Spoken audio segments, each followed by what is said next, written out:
La obra de uno de los grandes exponentes de la pintura y maestro de grandes artistas como Diego Rivera y Francisco Goitia se exhibe en el Museo Nacional de San Carlos. Con la exposición Los Mundos de Gedóvius se rinde homenaje a uno de los principales exponentes del arte mexicano a 150 años de su nacimiento.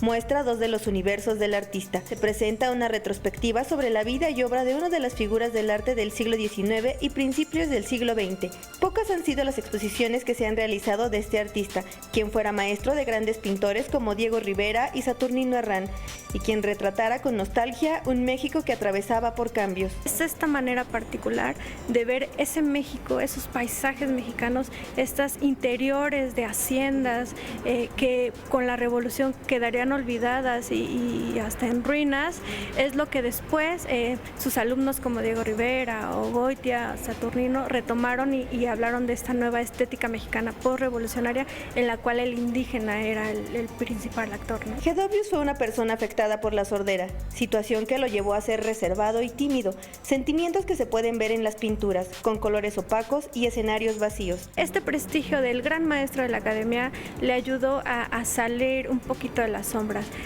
Pero eso es lo que marcó también la producción que él hizo.